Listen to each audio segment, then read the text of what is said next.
पिछले वीडियो में मैंने प्रीपोजिशन का रूल नंबर 1 से 5 तक समझा दिया था। आज रूल नंबर 6, 7 और 8 समझाने जा रहा हूँ, जो बहुत ही आसान है। रूल नंबर 6 फ्रॉम लगेगा कब? जब shall have been, will have been के साथ पॉइंट ऑफ टाइम भी रहे। पॉइंट ऑफ टाइम के साथ क्या रहे? शैल या विल हैव बीन रहेगा, तो हम उस सेंटेंस में फ्रॉम प्रीपोजिशन का उपयोग करेंगे। एग्जाम्पल समझ सकते हैं। He will have been reading dash 3 PM। इसमें पॉइंट ऑफ टाइम है।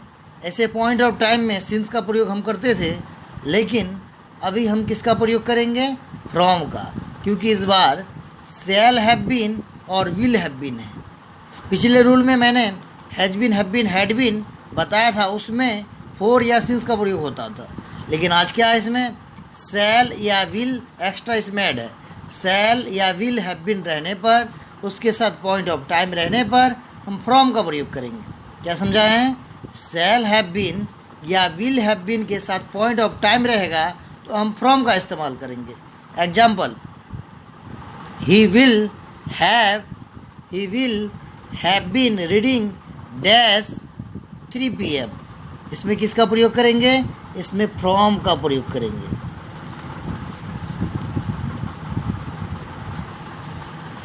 Next example 2, I shall have been going dash tonight.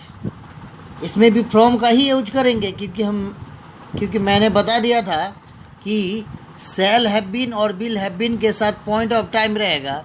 यहाँ शैल हैव बीन और इधर पॉइंट ऑफ टाइम है। यहाँ क्या है? शैल हैव बीन और उधर है पॉइंट ऑफ टाइम। रहने पर फ्रॉम लगाएंगे।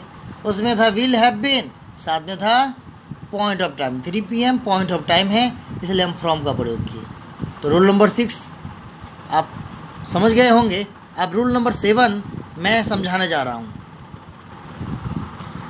Rule number 7, between. इसका मतलब होता है बीच में। अब इस पर ध्यान देना है। फॉलोड बाय एंड रहेगा तो बिटवीन का प्रयोग करेंगे। अब किस में कैसा होगा वो एग्जाम्पल समझने के बाद ही समझ में आएगा। In the middle of the 2 person और थिंग्स, माने 2 व्यक्ति या वस्तु के बीच में हम बिटवीन का प्रयोग करेंगे। क्या बोले हैं? 2 वस्तु या व्यक्ति के बीच में हम बिटवीन का प्रयोग करेंगे। चलिए एग्जाम्पल समझते हैं। They play dash 6 PM and 7 PM। यहाँ देखिए एंड है। यहाँ क्या है? एंड है। और एंड रहेगा तो इधर क्या किसका प्रयोग करेंगे? बिटवीन का प्रयोग करेंगे बीच में। They play between 6 PM and 7 PM। इसका मतलब हुआ वे लोग 6 बजे से 7 बजे के बीच खेलते हैं। वे लोग 6 बजे से 7 बजे के बीच खेलते हैं। एग्जाम्पल 2, कम मीन्स आओ डैश 10 AM एंड 12 AM। इसमें भी बिटवीन का प्रयोग होगा। यहाँ पर एंड है, माने 10 बजे और 12 बजे के बीच में आओ। बिटवीन का प्रयोग होगा इसमें। यहाँ एंड है इसलिए बिटवीन। यहाँ कभी कभी यहाँ पर एंड नहीं, 2 रहता है। वह रूल नंबर आगे समझाएंगे। इसमें 2 रहेगा तो यहाँ पर फ्रॉम, वो बात की बात है। लेकिन यहाँ समझना है कम 10 AM एंड 12 AM, माने आओ 10 बजे से 12 बजे के बीच में। 10 बजे से 12 बजे के बीच में आओ, बिटवीन है। Example 3, he sat dash you and me. इसमें भी 2 व्यक्ति है, यू एंड वी। वह सैट मीन्स बैठ गया, वह बैठ गया तुम्हारे और मेरे बीच में। यहाँ हो जाएगा वह तुम्हारे और मेरे बीच में बैठ गया, इसलिए यहाँ पर बिटवीन होगा। बिटवीन का मतलब होता है बीच में। 2 व्यक्ति या 2 वस्तु के बीच में बिटवीन का प्रयोग होगा। Example 4, I stood dash I stood, मतलब मैं खड़ा हो गया। I stood dash the two boys, यहाँ पर दो लड़कों, यहाँ भी दो लड़कों है, दो के बीच में, दो वस्तु या व्यक्ति रहेगा, उसके बीच में हम बिटवीन का प्रयोग करेंगे। आई स्टूड मतलब मैं खड़ा हो गया। द टू बॉयज़, मैं दो लड़कों के बीच में खड़ा हो गया, इसलिए इसमें बिटवीन का प्रयोग हम करेंगे। एग्जाम्पल 5, ध्यान से समझे। एग्जाम्पल 5, सी सिट्स मतलब वह बैठती है। सी सिट्स वह बैठती है। Dash Sita and Gita, Sita and Gita, तो वह सीता और गीता के बीच में बैठती है, तो इसमें बिटवीन होगा। दो वस्तु या व्यक्ति के बीच में बिटवीन का प्रयोग करेंगे। एंड रहेगा तो उसमें भी बिटवीन का प्रयोग करेंगे। चलिए आगे समझाते हैं। रूल नंबर 8, रूल नंबर 8 में है एमोंग। एमोंग का मतलब बीच में। फिर क्या है एमोंगेस्ट, AMONGST, ओवर राइटिंग है मिस्टेक से, AMONGST, एमोंगेस्ट, बीच में, दो से अधिक के बीच में। बिटवीन होगा दो के बीच में।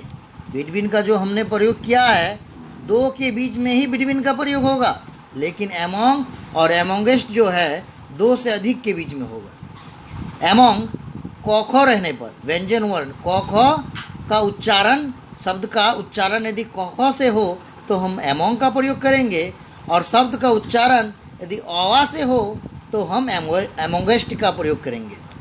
कौखो का उच्चारण, शब्द का उच्चारण यदि कौखो से हो, व्यंजन वर्ण से हो, कॉन्सोनेंट से, तो हम एमोंग का प्रयोग करेंगे, और यदि वोवेल से, स्वर वर्ण से, अर्थात आवाज़ से उच्चारण हो, शब्द का उच्चारण आवाज़ से हो, तो हम एमोंगेस्ट का प्रयोग करेंगे। क्या बोले हैं?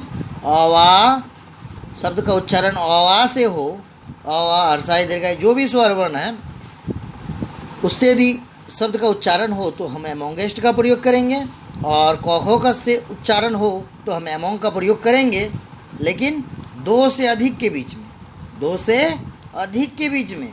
बिटवीन होगा दो के बीच में, दो के बीच में था, यू एंड मी, तुम्हारे और मेरे, बिटवीन दो गो के बीच में है। टू बॉयज़, दो गो के बीच में। सीता एंड गीता, दो लड़की है, दो गो के बीच में। तो दो के बीच में बिटवीन का, दो से अधिक में, कि दोनों प्रीपोजिशन का हम प्रयोग करेंगे। चलिए एग्जाम्पल समझाते हैं। सी स्टूड माने वह खड़ी हो गई। सी स्टूड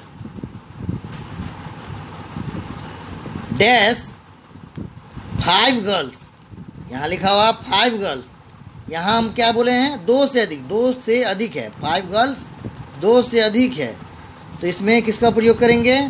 इसमें हम एमोंग का प्रयोग करेंगे,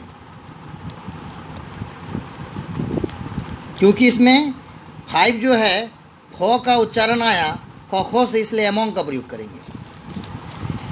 नेक्स्ट एग्जाम्पल 2, आई सेट माने मैं बैठ गया। डैश 11 बॉयज़, इसमें 5 फो का उच्चारण हुआ था, अर्थात कौखो का उच्चारण हुआ था, इसलिए हमने एमोंग का प्रयोग किया। अब यहाँ है 11 बॉयज़, इसमें 11 बॉयज़ में हर्षाई का प्रयोग हुआ। इसमें हर्षाई का प्रयोग हुआ है, इसलिए इसमें हम एमोंगेस्ट का प्रयोग करेंगे। इसमें हम एमोंगेस्ट का प्रयोग करेंगे। 5 गर्ल्स, इसमें व्यंजन वर्ण अर्थात कौखो का उच्चारण हुआ। 5 फो जो है कौखो का उच्चारण इसमें आ गया, व्यंजन वर्ण का, इसलिए इसमें एमोंग का प्रयोग किए। और 11 बॉयज़, इसमें हर्षाई का प्रयोग हुआ है। 11 में इसमें हर्षाई का प्रयोग हुआ है, इसलिए हमने एमोंगेस्ट का प्रयोग किया। धन्यवाद।